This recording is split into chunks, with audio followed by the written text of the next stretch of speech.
আমি যেতিয়া সুশাসনৰ পৰা আঁতৰি যাওঁ তেতিয়াই সমাজত অস্থিৰতা আৰম্ভ হয়। সমাজৰ ওপৰত মানুহৰ যিটো এছেছমেণ্ট, যিটো সমাজৰ ওপৰত মানুহৰ যিটো গুণগত ধাৰণা, সেই গুণগত ধাৰণাটো লাহে লাহে কমিবলৈ আৰম্ভ কৰে। আৰু যেতিয়াই চৰকাৰ আৰু সমাজৰ মাজত দূৰত্ব বাঢ়ে, যেতিয়াই চৰকাৰ আৰু সমাজৰ মাজত দূৰত্ব বাঢ়ে, চৰকাৰী বিষয়াসকলে এই কথাটো বহু সময়ত বুজি নাপায় যে তেওঁলোকে একোজন লেফ্ট উইং এক্সট্ৰিমিষ্টৰ জন্ম দিয়ে। তেওঁলোকে একোজন সিস্টেমত নবনা ব্যক্তিৰ জন্ম দিয়ে। তেওঁলোকে একোজন সমাজক বিৰোধিতা কৰা, সিস্টেমক বিৰোধিতা কৰা একোজন ব্যক্তিৰ জন্ম দিয়ে। প্ৰধানমন্ত্ৰী নৰেন্দ্ৰ মোদী ডাঙৰীয়াই সেয়েহে যোৱা 10টা বছৰে ভাৰতবৰ্ষত এটা সুশাসনৰ মডেল, যে আমাৰ সিস্টেমটোৰ পৰা যাতে ৰাইজ ক্ষুভিত নহয়, তাৰ বাবে এটা সুশাসনৰ এটা মডেল নিৰ্মাণৰ বাবে যথেষ্ট প্ৰচেষ্টা কৰিছে।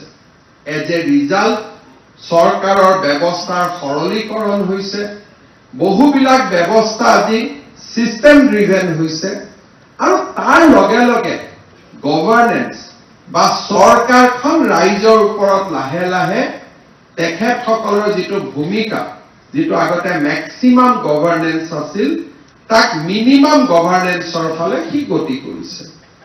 আমাৰ অসমত সুশাসনৰ কেইবাটাও স্তম্ভ আমি যোৱা কেইটামান বছৰত নিৰ্মাণ কৰিব পাৰিছো। অসমত সুশাসনৰ আটাইতকৈ ডাঙৰ অভাৱ দেখা গৈছিল স্বচ্ছ নিযুক্তি। আজি অসমৰ মুখ্যমন্ত্ৰী হিচাপে মই গৌৰৱ অনুভৱ কৰিব পাৰো, আৰু আমি সকলোৱে collectively we can have a sense of satisfaction, প্ৰাপ্তিৰ অনুভৱ কৰিব পাৰো যে 1,50,000 নিযুক্তি, আৰু এটা নিযুক্তিও কোনো এজন প্ৰাৰ্থীয়ে কোৰ্টত বা বঞ্চিত প্ৰাৰ্থীয়ে আদালতত আজিলৈকে চেলেঞ্জ কৰা নাই। যদি কৰবাত কোনোবাই স্বচ্ছ নিযুক্তিৰ ওপৰত প্ৰশ্ন তোলে, চৰকাৰৰ ওপৰত প্ৰশ্ন তোলাৰ পিছত সাধাৰণতে ক্ষুভিত যুৱক যুৱতীসকল উচ্চ ন্যায়ালয়ৰ দ্বাৰস্থ হয়। যোৱা 3টা বছৰত, 3.5 বছৰত আমি অসমত স্বচ্ছ নিযুক্তিৰ এটা মডেল, যি আজি ভাৰতৰ বাকী ৰাজ্যসমূহে অনুকৰণ কৰিব আৰম্ভ কৰিছে, we have created a system of good governance. আৰু তাৰ ইম্পেক্টটো আজি আমি ক'ত পাওঁ, যে পৰীক্ষাৰ যেতিয়া এটা পৰীক্ষা হয়, কোনো ছাত্ৰ ছাত্ৰীয়ে মন্ত্ৰী বিধায়কৰ ওচৰত গৈ এপ্ৰ'চ নকৰে যে আমাক আপোনালোকে সহায় কৰক। আজি যি কেইগৰাকী লোকসেৱা আয়োগৰ অধ্যক্ষ বা সদস্য আছে, গোটেই কেইগৰাকী কৰবাত নহয় কৰবাত অসম চৰকাৰৰ বিষয়া আছে। আমাৰ আটাইৰে লগত ব্যক্তিগত সম্পৰ্কও আছে।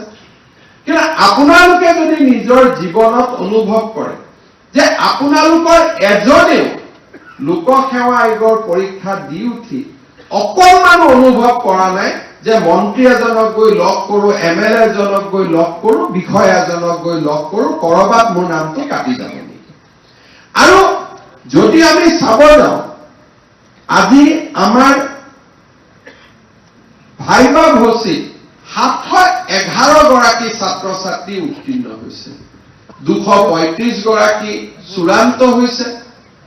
এই চূড়ান্ত হোৱা প্ৰাৰ্থীসকলৰ মাজতে আমি যদি কৰবাই কোনোবাত এটা বা দুটা নম্বৰৰ যদি আমি বদলাই দিলোহেঁতেন, অকল মাত্ৰ ভাইবা ভচিত, ইয়াৰ মাজত 50 জন নাথাকিলেহেঁতেন, বেলেগ 50 জন ইয়াত আহি বহি থাকিলেহেঁতেন। কিন্তু আজি যি 50 জনে নাই পোৱা, 711 ভিতৰত 235 গৰাকীয়ে পাইছে, বাকী 500 জনে পোৱা নাই।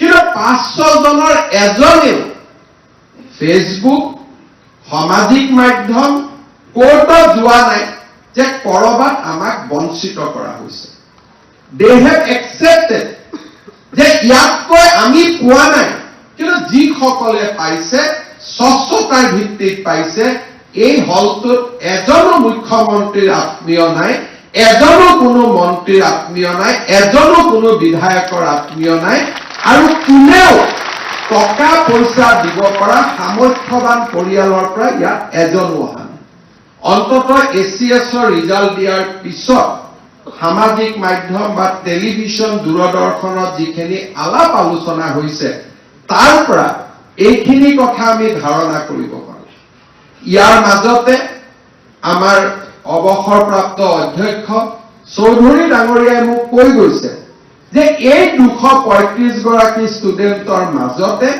10-12 গৰাকী এনেকুৱা ষ্টুডেণ্ট আছে যাক যদি আমি ভালকৈ এনকাৰেজ কৰিব পাৰোঁ অহাবাৰ তেওঁলোকে আইএছও ক্ৰেক কৰিব পাৰিব এই অবজাৰভেশ্যনটো মোক কোনে দিছে লোকসেৱা আয়োগৰ প্ৰাক্তন অধ্যক্ষগৰাকীয়ে দিছে যে ছাৰ মই যিখিনি ল'ৰা ছোৱালীক আপোনাক দিছোঁ তাৰ পৰা 10 গৰাকীক আপুনি যদি এবছৰৰ কাৰণে ষ্টাডি লিভ দিয়ে ভাল কৰি পঢ়াৰ সুবিধা দিয়ে তেওঁলোকে আইএছও ক্ৰেক কৰিব পাৰিব অৰ্থাৎ স্বচ্ছ নিযুক্তিতে সম্পন্ন হোৱা নাই আমাৰ বিষয়াসকলে আজি স্বচ্ছ নিযুক্তিৰ পিছতো আমি আৰু কেনেকৈ উৎকৰ্ষ সাধন কৰিব পাৰোঁ তাৰ বিষয়ে আজি চিন্তা চৰ্চা আৰম্ভ হৈছে যোৱা 3.5 বছৰত আমি যুৱক যুৱতীসকলৰ মাজত স্বচ্ছ নিযুক্তিৰ এটা স্পষ্ট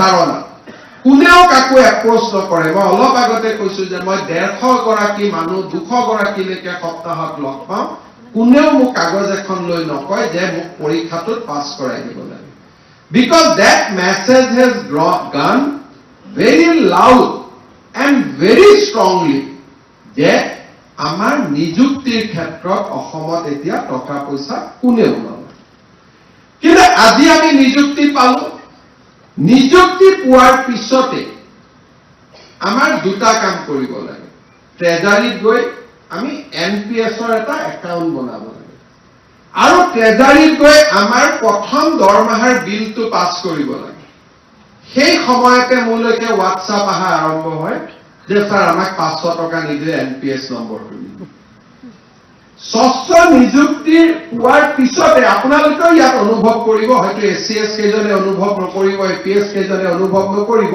বাকীসকলে অনুভৱ কৰিব যে ট্ৰেজাৰীত গৈ প্ৰথম এনপিএছ নম্বৰটো বনোৱাৰ লগে লগে তাৰ পৰা মেছেজ অহা আৰম্ভ কৰে যে ছাৰ আমাক আপুনিতো নিযুক্তিটো দিলে কিন্তু এনপিএছ নম্বৰটো বনাওঁতে আমাক 500 টকা খোজা আৰম্ভ হৈছে পিছৰ ধাৰণাটো 3.5 বছৰৰ পিছত আমি যদি স্বচ্ছ নিযুক্তিৰ এটা মডেল আৰম্ভ কৰিব পাৰিছোঁ নেক্সট লেভেলত যে আমাৰ চৰকাৰী কাৰ্যালয়ত ধনৰ লেনদেন নহয় এই ব্যৱস্থাটো আমি ৰাইজৰ মাজত এতিয়ালৈকে ষ্ট্ৰংলি আমি দিব পৰা নাই এটা পৰ্যায় আমি অতিক্ৰম কৰিছোঁ যোৱা 3.5 বছৰত যে এপইণ্টমেণ্টত টকা পইচা কোনেও নলয় কিন্তু যদি মই এটা স্বচ্ছ নিযুক্তিৰ জৰিয়তে মই আহিছোঁ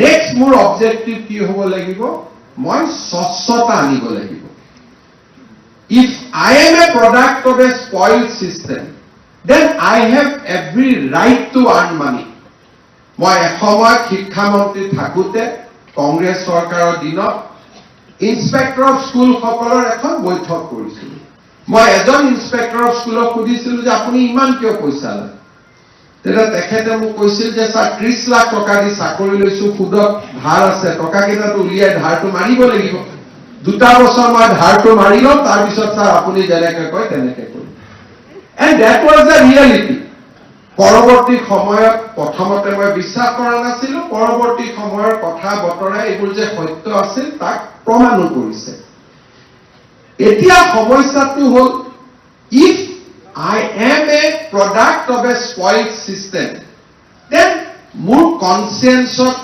এইটো নালাগে যেতিয়া মই কৰবাত গৈ দুৰ্নীতি কৰোঁ কাৰণ মোক সেইটো ছিষ্টেমৰ পৰাই জন্ম হৈছিল। কিন্তু আজি আমাৰ ৰাজ্যখনত 1.5 লাখ চৰকাৰী কৰ্মচাৰী, they are product of a transparent system। আৰু পুৰণা বিষয়াসকলৰ মাজতো বহুতো বিষয়া আছে যোনে আজিও দুৰ্নীতিৰ পৰা আঁতৰত থাকে। নাও আমি কি কৰিব লাগিব?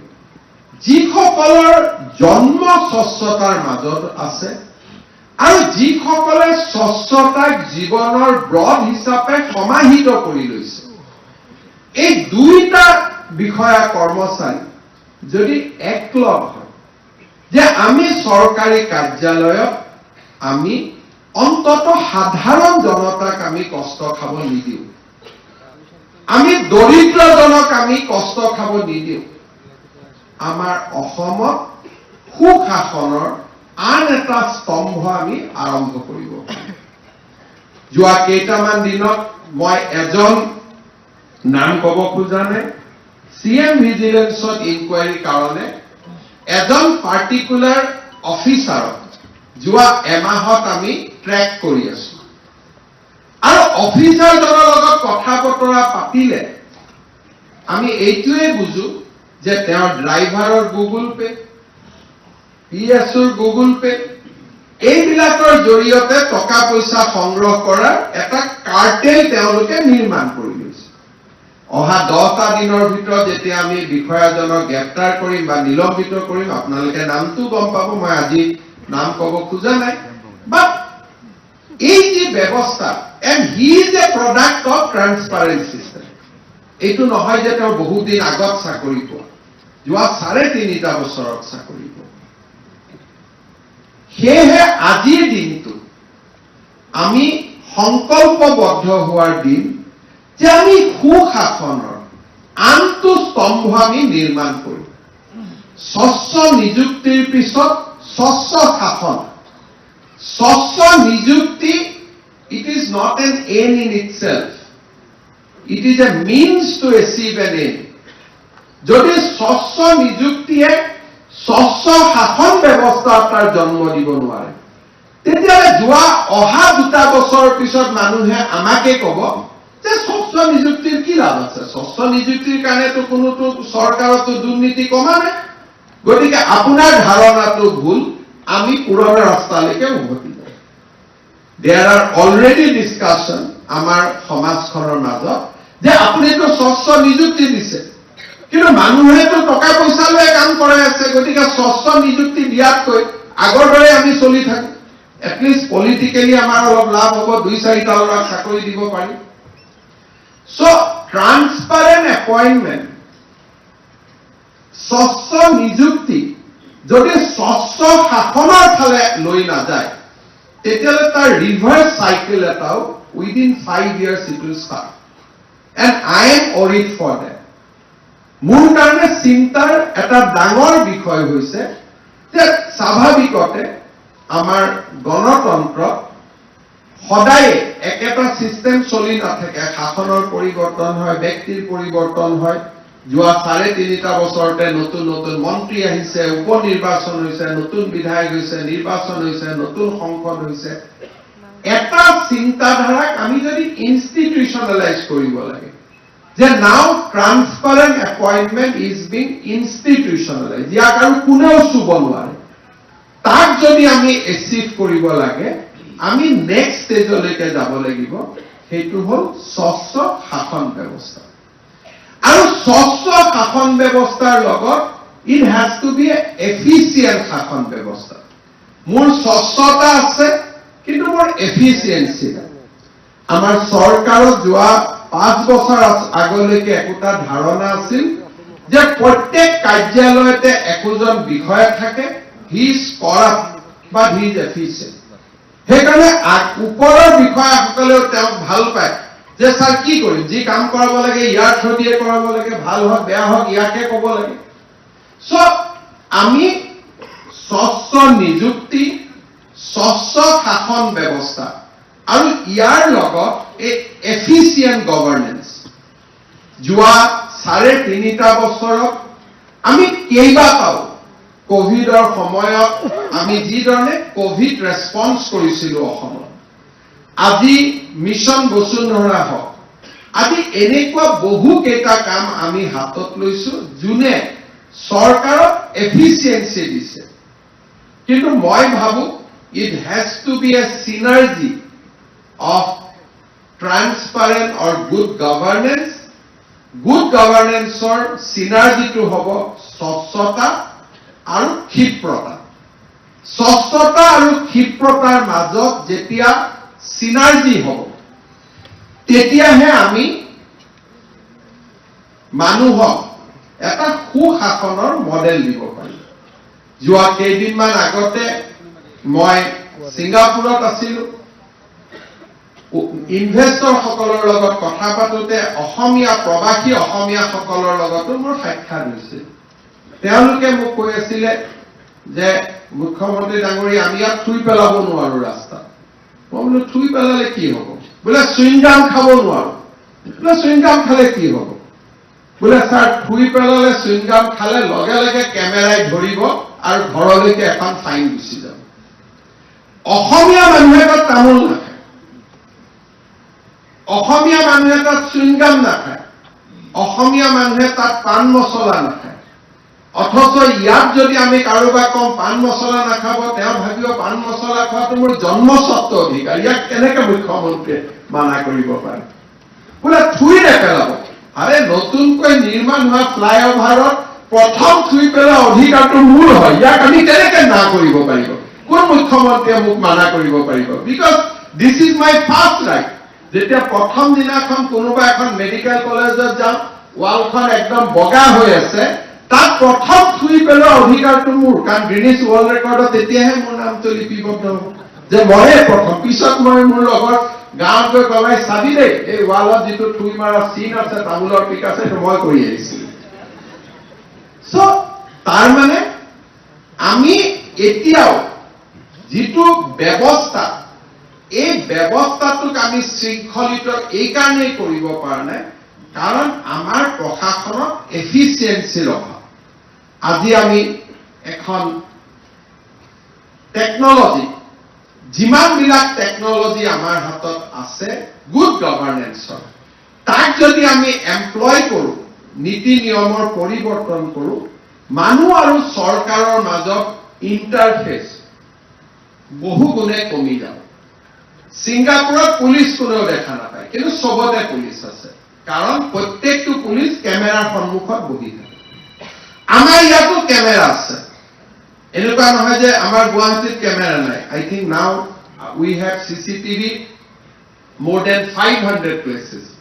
কিন্তু আমাৰ পুলিচৰ কেমেৰাৰ ওচৰত গৈ বহাৰ অভ্যাসটো কম থাকিব, কাৰণ তেওঁলোকে যদি ফিজিকেলি ট্ৰাক এখন ৰখাব নোৱাৰে, তেতিয়ালৈকে তেওঁলোকৰ অতৃপ্ত আত্মাই কেতিয়াও শান্তি পাব নোৱাৰিব। কেমেৰাৰ ওপৰত নিৰ্ভৰশীল নহয়, কাৰণ কেমেৰাত আপুনি ইলেক্ট্ৰনিকেলি পঠাব লাগিব ফাইনটো, কিন্তু ফিল্ডত গ'লে হাতেদি ট্ৰাকখন ধৰি ড্ৰাইভাৰজনৰ লগত মনৰ সুখ দুখৰ কথা পাতিব পাৰিব।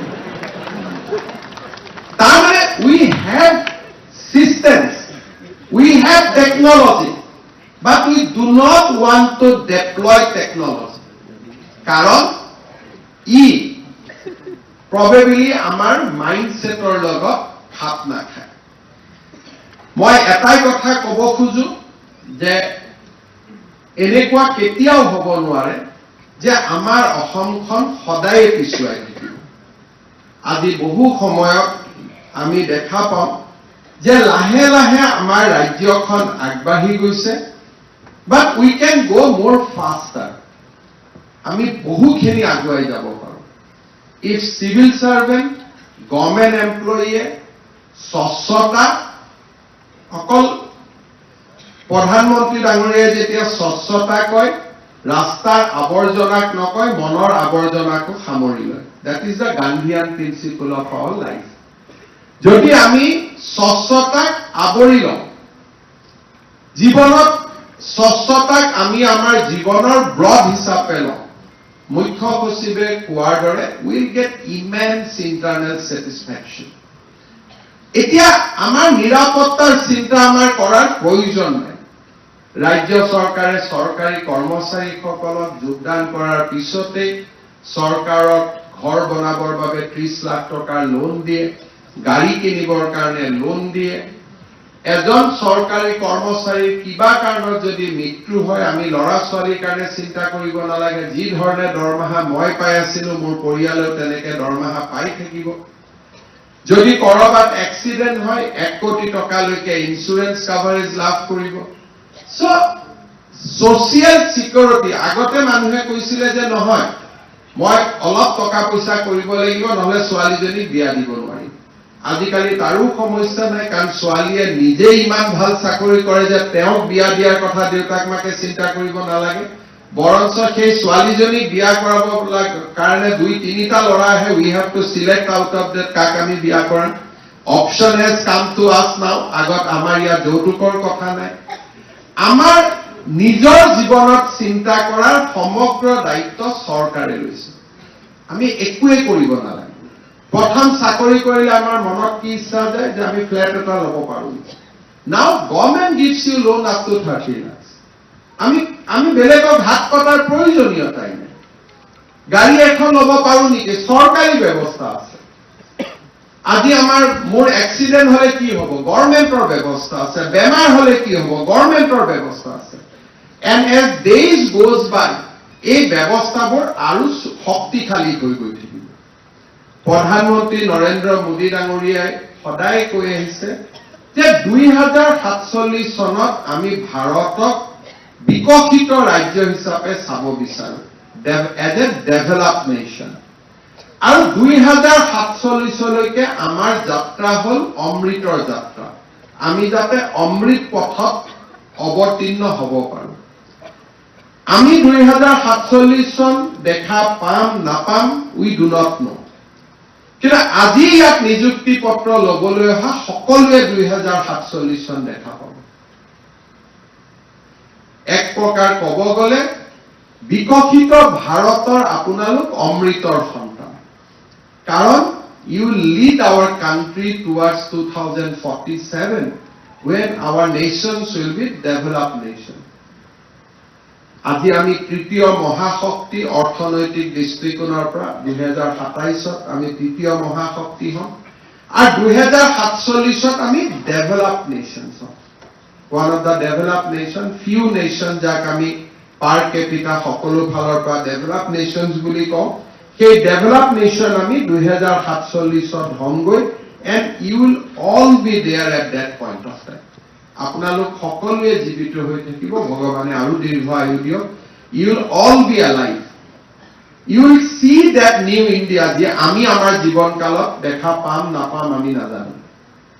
So you have to dedicate yourself towards fulfilling that dream যে আমি অসমৰ আৰু ভাৰতৰ স্বাধীনতাই যেতিয়া 100 বছৰত ভৰি দিব, আমি ভাৰতখনক বিকশিত ভাৰত কৰিম আৰু বিকশিত অসম আমি নিৰ্মাণ কৰিম। আৰু ইয়াৰ মূল স্তম্ভ স্বচ্ছ নিযুক্তি, স্বচ্ছ শাসন আৰু ক্ষিপ্ৰ শাসন। এই তিনিটাৰ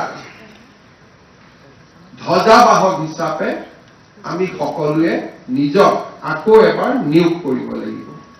মই আশা কৰো যে যি ধৰণে আমাৰ ইয়াত গুণগত মেন পাৱাৰ আহিছে আৰু ৰাজ্যখনত আমি দেখা পাওঁ যে এতিয়া কৃতিত্ব এটা জাগাতে পুঞ্জীভূত হৈ থকা নাই।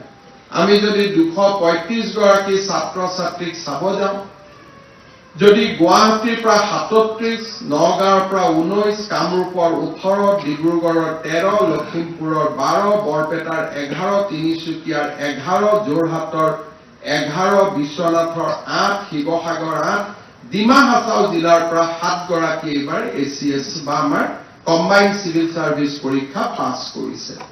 আমি যদি ওয়েস্ট কাৰ্বি আংলঙত চাব যাওঁ, তাৰ পৰাও 3জন ল'ৰা ছোৱালীয়ে এইবাৰ চিভিল সাৰ্ভিস পাছ কৰিব পাৰিছে। চিৰাঙৰ দৰে জিলা যি আন এছপাইৰেশ্যনেল জিলা বুলি আমি কওঁ, তাৰ পৰাও 2জন ছাত্ৰ ছাত্ৰীয়ে আমাৰ পৰীক্ষাত উত্তীৰ্ণ হ'বলৈ সক্ষম হৈছে। আৰু আজি আমাৰ ইয়াত যিটো মেন পাৱাৰ আহিছে, 235 গৰাকীৰ ভিতৰত 77 has a engineering background, যি আমাৰ কাৰণে বহুত বেছি ইম্পৰ্টেন্ট হয়। ইয়াৰ ভিতৰত সায়েন্সৰ বেকগ্ৰাউণ্ড লৈ আহিছে 76 গৰাকী, কমাৰ্চৰ বেকগ্ৰাউণ্ড 17, আৰ্টছৰ বেকগ্ৰাউণ্ড 55, এগ্ৰিকালচাৰ বেকগ্ৰাউণ্ড 4 জন, মেডিকেল, ল, ভেটেনাৰী গোটেই কেইটা বেকগ্ৰাউণ্ডৰ পৰা আজি আমাৰ ইয়াত এই নিযুক্তিৰ লগত আমি সংলগ্ন হৈছে। ইয়াৰ উপৰিও আমাৰ অবভিয়াছলি PhD ডিপাৰ্টমেণ্টত ইঞ্জিনিয়াৰিং নিযুক্তি হৈছে, স্বাভাৱিকতে গোটেই কেইজন ইঞ্জিনিয়াৰে হ'ব। So মই ইয়াকে ক'ব খুজিছো যে কোৱালিটি হেজ অলসো ইনক্ৰিজ। স্বচ্ছ নিযুক্তিৰ লগে লগে the quality of human resource has also increased. মই মুখ্য সচিব ডাঙৰীয়াক অনুৰোধ কৰিম যে আমাৰ ট্ৰেইনিং it should be খুব ভাল ট্ৰেইনিং হ'ব লাগে। আমাৰ ল'ৰা ছোৱালীসকলক শিকাব লাগে অসমখনে আমাৰ চইচ পোষ্টিং এইটো চৰকাৰত নাথাকে, ক'ত আমি কাম কৰিম তাক নিৰ্ধাৰণ কৰাৰ দায়িত্ব কেৱল আৰু কেৱল মাত্ৰ চৰকাৰৰ। ইয়াতে আমাৰ ভূমিকাও নাই আৰু আমাৰ দেউতা মাকো এই ক্ষেত্ৰত আমি বহুত অফিচাৰক মই দেখিছো যে দেউতাক মাকক লগাই দিয়ে কোনোবাক লগ পালে কৰবাত কবৰ কাৰণে। মই ভাবো যে we should now allow our parents to enjoy the success of our life. We should not bother them. হদিয়াত পোষ্টিং হৈছে, আকৌ মাৰ চিন্তা হৈ গ'ল যে হদিয়াত গৈছে। এতিয়া আমি তেওঁলোকক চিন্তা দিবই নালাগে আৰু তেওঁলোকক ক'তো ইনভলভ কৰিবই নালাগে।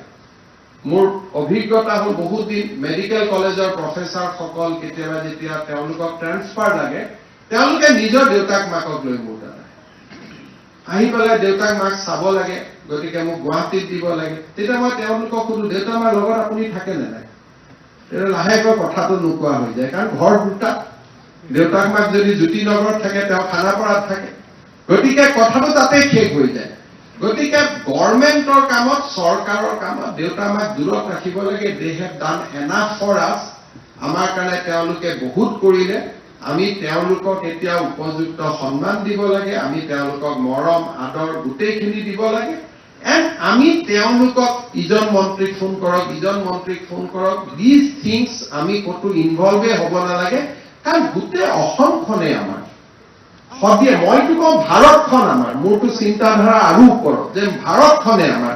মোক যদি কৰ্ণাটকতো ক'ৰবাত পোষ্টিং দি দিয়ে আই শুড গো, বিকজ এইখনে মোৰ জন্মভূমি, এইখন মোৰ স্বৰ্গভূমি। ইয়াত কি আপত্তি কৰিবলগীয়া আছে? আজি আমাৰ ইয়াত IAS অফিচাৰসকল বহি আছে, দে হেভ কাম ফ্ৰম চাম আদাৰ ষ্টেট, অসমত কাম কৰি আছে, তাত কোনো অসুবিধা নাই। গতিকে যদি এজন IAS অফিচাৰ কেৰালাৰ পৰা আহি অসমৰ সদিয়াত কাম কৰিব পাৰে, আমি ধুবুৰী ছোৱালীজনী সদিয়াত যোৱাত কি আপত্তি থাকিব পাৰে? গতিকে মই ভাবো যে অন্তত চিনিয়ৰ অফিচাৰসকলে ট্ৰান্সফাৰ পোষ্টিং এইবিলাকত সময় নষ্ট নকৰি we should concentrate on our job. আমি যিমান পাৰো শিকিব লাগে আৰু ফৰ্মেটিভ পিৰিয়ডত যিমানে দূৰত চাকৰি কৰো আমি সিমানে শিকিব পাৰো। তেতিয়া মানুহৰ বেদনাবিলাক আমি আৰু বুজিব পাৰো।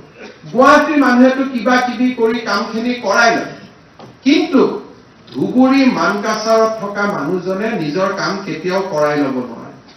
তেওঁলোকৰ মাজত অফিচাৰজনৰ সন্মান আৰু ওপৰত, কাৰণ for them you are the God to them. যে তেওঁলোকে আপোনালোকৰ কাৰণে এক প্ৰকাৰ ভগৱান। আগত মাই বাপ বুলি কৈছিল, যেতিয়া মই পলিটিকেল চায়েন্স পঢ়িছিলো there is a chapter on মাই বাপ, যে গভৰ্ণমেণ্ট পাব্লিক চাৰ্ভেণ্টক মানুহে মাই বাপ বুলি ভাবিছিলে। আজি টেকনলজি আহিছে, মানুহ ওচৰ চাপি আহিছে, কিন্তু মই ভাবো যে we should take up the most challenging position. আমিও চেষ্টা কৰিম আপোনালোকক যাতে আটাইতকৈ অসমৰ বেয়াৰ পৰা বেয়াকৈ জেগাখনত আপোনালোকক আমি পোষ্টিং কৰিব পাৰো, যাতে আপোনালোকে শিকিব পাৰে, ইউ কেন কন্ট্ৰিবিউট মিনিংফুলি। কাৰণ যিকেইজনে ভাল ৰিজাল্ট কৰিছে তেওঁলোকক আটাইতকৈ বেয়া জেগাত পঠাব লাগে, কাৰণ তেতিয়া তেওঁলোকে ৰাইজৰ দুখ বেদনা বুজি পাব। এণ্ড যেতিয়া they will became DC, they will became SP, they will be able to meaningfully contribute to the life of our people. সেইকাৰণে মোৰ চিন্তাধাৰা অলপ বেলেগতকৈ বেলেগ। কেতিয়াবা কেতিয়াবা মোক কয়ো যে আপুনি উল্টা কথা কৈ থাকে। মই ভাবো that is the way we should be.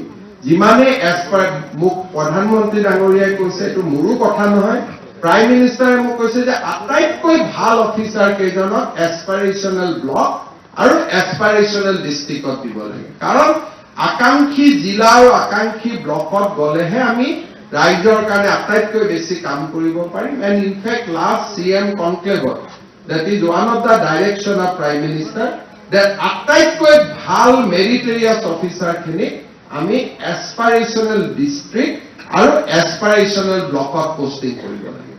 So প্ৰধানমন্ত্ৰীৰ কথাটো মানিবই লাগিব। গতিকে তেনেধৰণে পোষ্টিং হ'ব। আপোনালোকে সেইবোৰলৈ চিন্তা নকৰিব। গোটেই অসমখনেই মোৰ জননী জন্মভূমি, ইয়াতকৈ ডাঙৰ একো নাই। ইয়াতে জন্মিছো, ইয়াতে মৰিম। উই কেনট চুজ আৱাৰ ক'ত জন্ম ল'ম তাকো আমি চুজ কৰিব নোৱাৰো, ক'ত মৰিম আমি তাকো চুজ কৰিব নোৱাৰো। বাকীখিনি it is a journey of life, ফটাফট পাৰ হৈ যায়, গমেই নাপায়। মোৰ লগৰ ল'ৰা ছোৱালীবিলাকে কেতিয়া ACS পাইছিলে, লগে লগে কটন কলেজত পাৰ্টি কৰিছিলো। আজি মই ACSত এপইণ্টমেণ্ট দি আছো। কিমান লাইফটো চিনেমা এখন যেনেকে 3 ঘণ্টাত ফটাফট গুচি যায়, তেনেকে লাইফটো চেঞ্জ হৈ যায়। অহা ইয়াত বহি আছে আৰু ইতিমধ্যে মোৰ যিমান দূৰ ধাৰণা নতুন APS বেটছৰ পৰীক্ষা আৰম্ভ হ'ব হৈছে, নহয় জানো? মানে আৰম্ভ কৰিব আৰু। গতিকে বাই নেক্সট দিছ ইয়াৰ নতুন বেটছ আহিয়ে যাব, আমাৰ পুৰণা লগা হৈয়ে যাব। গতিকে লাইফ গোজ ভেৰি ফাষ্ট। দুটাই জানো, জন্মিছো যেতিয়া মৰি পলাম। বাকী that journey of life is very fast. এই সময়খিনিত, জন্ম আৰু মৃত্যুৰ মাজৰ এই সময়খিনিত যিমানেই কাৰোবাৰ জীৱন আমি আলোকিত কৰিব পাৰো, সেই আটাইতকৈ গৌৰৱৰ কথা। আজি মোৰ কাৰণে আটাইতকৈ গৌৰৱৰ কথা যে আপোনালোকৰ জীৱনত আপোনালোক এই পৰ্যায়ত আহি পোৱাৰ কাৰণে কৰবাত নহয় কৰবাত আমি কণ্ট্ৰিবিউট কৰিব পাৰিছো। যে আমি বেয়া কাম নকৰো, টকা পইচা নলওঁ এপইণ্টমেণ্টত, সেইকাৰণে আজি আপোনালোক আমাৰ সন্মুখত, নহলে হয়তো বেলেগ কোনোবা আহি বহি থাকিব। এইখিনিয়ে মোৰ জীৱনৰ প্ৰাপ্তি। এইটো যদি মোৰ জীৱনৰ প্ৰাপ্তি, আপুনিও আপোনাৰ জীৱনৰ প্ৰাপ্তি কি হ'ব তাক বিচাৰি লওক আৰু সেই প্ৰাপ্তিৰ সন্ধানত নিজক আগুৱাই লৈ যাওক। ভগৱানে সদায় আশীৰ্বাদ কৰিব। নেদেখাজনৰ আশীৰ্বাদে আমাক সদায় আগুৱাই যাবলৈ প্ৰেৰণা যোগাব। শেষত দুআষাৰ, সদায় মই নিযুক্তি অনুষ্ঠানত 1.5 লাখ ল'ৰা ছোৱালী নিযুক্তি, বহুত কেইখন নিযুক্তিৰ সভা কৰিলো। এটা শব্দ বা এটা বাক্য মই সদায় কওঁ যে আজি আমি য'ত থিয় হৈ আছো, পিতৃ মাতৃৰ আশীৰ্বাদ অবিহনে মই ইয়াত থিয় হৈ থাকিব নোৱাৰিম। They have made enough sacrifice for us. তেওঁলোকৰ অবিহনে আমি এই স্থানত কোনেও থাকিব নোৱাৰিলোহেঁতেন। কৰবাত নহয় কৰবাত আমাৰ জীৱন কোনোবা জাগাত স্তব্ধ হৈ গ'লহেঁতেন। আমাৰ জীৱনক এই পৰ্যায়লৈ আনা আটাইতকৈ যদি কোনোবাই, মই কৈছো স্বচ্ছ নিযুক্তি দিছো, মোৰ কণ্ট্ৰিবিউশ্যন আছে মেবি 1%, বাট 99.9 কণ্ট্ৰিবিউশ্যন মোৰ পিতৃ আৰু মাতৃ, আপোনালোকৰ পিতৃ আৰু মাতৃ। তেওঁলোকৰ অবিহনে আমি এই স্থানলৈ কেতিয়াও আহিব নোৱাৰিলোহেঁতেন। আমি কোনেও ভগৱানক দেখা পোৱা নাই, কিন্তু কেতিয়াবা যদি আমি কোনোবাই ভগৱানক দেখা পাওঁ, আমি গম পাম। ভগৱানে যেতিয়া আহি ক'ব মই ভগৱান বুলি, আপোনালোকে দেখা পাব দেউতাজনে একচুৱেলি ভগৱান, মায়ে ভগৱান। মা আৰু দেউতাই যিমান মোক মৰম কৰে, সিমান মৰম নিশ্চয় ভগৱানৰ বাহিৰে আন কোনেও কৰিব নোৱাৰে। চ' পিতৃ মাতৃৰ আটাইতকৈ যদি ক্লজেষ্ট ৰিজেম্বলেঞ্চ আছে, কোনোবা যদি আটাইতকৈ, যে মোৰ দেউতা মাৰ আটাইতকৈ দেউতা মাৰ দৰে দেখিব কোন, দেউতা মাৰ দৰে মৰমীয়াল কোন, দেউতা মাৰ দৰে কৰোণাময় কোন, কাকো বিচাৰি নাপাব। আৰু সেইজন একমাত্ৰ ভগৱানৰ বাহিৰে আৰু কোনো হ'ব নোৱাৰে। My parents is the closest resemble of my god. ভগৱানক বহুতৰ নিজৰ নিজৰ ধৰ্ম আছে। ব্ৰহ্মা, বিষ্ণু, মহেশ্বৰ, শিৱৰ ফটো ৰাখো বা নাৰাখো, পিতৃ মাতৃৰ ফটোৱে মোক যিমান প্ৰেৰণা দিয়ে জীৱনত, সেই দুখন ফটো চাই কাম কৰিব গ'লে বেয়া কাম কৰিব দিনটো ক'তো মনেই নাযায়।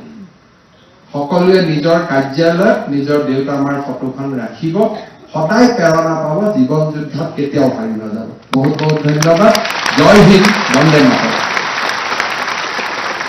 পিতৃ মাতৃৰ প্ৰতি শ্ৰদ্ধাশীল হৈ সকলোৱে আন্তৰিকতাৰে কামখিনি কৰিব নিকা নিযুক্তি প্ৰক্ৰিয়াৰ মাজেৰে আহি সকলোৱে মাননীয় মুখ্যমন্ত্ৰী ডাঙৰীয়াই কোৱা প্ৰতিটো শব্দ অন্তঃকৰণেৰে অনুভৱ কৰিব সেয়া আশা কৰিছো ধন্যবাদ মাননীয় মুখ্যমন্ত্ৰী ডাঙৰীয়া ধন্যবাদ জনাইছো মঞ্চত উপবিষ্ট সন্মানীয় মন্ত্ৰীসকল এপিএছচিৰ অধ্যক্ষ মুখ্য সচিব আৰক্ষী সঞ্চালক প্ৰধান সন্মানীয় সাংসদ বিধায়ক বিভিন্ন বৰ্গৰ বিভিন্ন বিভাগৰ বিষয়াসকল নৱনিযুক্ত বিষয়াসকল পৰিয়ালবৰ্গ সংবাদ মাধ্যমৰ বন্ধুসকল সকলোকে ধন্যবাদ জনাইছো এতিয়া ৰাষ্ট্ৰীয় সংগীতেৰে আজিৰ